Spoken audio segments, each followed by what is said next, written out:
I've been very happy with the possibility to have a couple of my papers presented here, so to have a parliament in the Australian New Zealand Journal, because there I could put my definition up to date of the principle, and saying that the normalization principle means making available to all persons with disabilities, intellectual disabilities or other handicaps, patterns of life and conditions of everyday living which are as close as possible to, or indeed the same as, the regular circumstances and ways of life of society.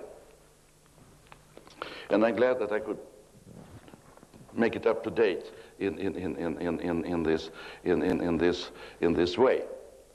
And normalization, normal patterns of life, by the way, patterns I took from Ruth Benedict's Patterns of Culture, that was highly influential on me once upon a time. And the normal patterns of life, as that I can see them, the normal rhythm of life, is just a normal rhythm of the week, and normal rhythm of the day, normal rhythm of the week, and the normal rhythm of the changing of the seasons, the normal steps in the life cycle of a human being. And this has all to do with the development of a person. And then to experience normal respect due to you as to any other citizen. And to realize that you are living in a world of two sexes. That you are living in a world dealing with money and economy. That you have as normal economical situation as possible.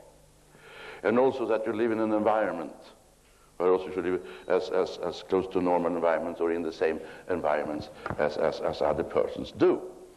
So that is how I defined what's normal. We started about being very much concerned with laws and legislation.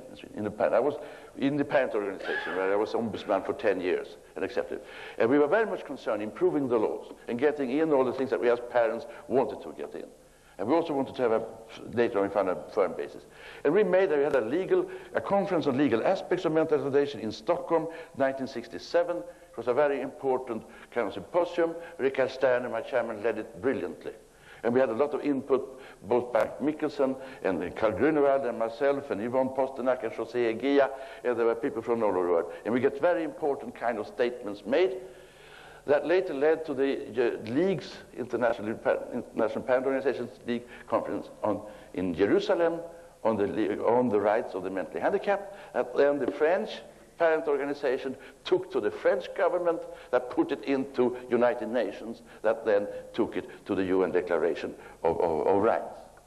And it started with the Parent Organization. It started within the European group or the international group of parents fighting for the rights for our children, for respect for adults. I just at that time had sort of made the concept and so on clear. So there are some words about normalization, normal things in it. But at that time still the whole principle hadn't been quite understood or even accepted.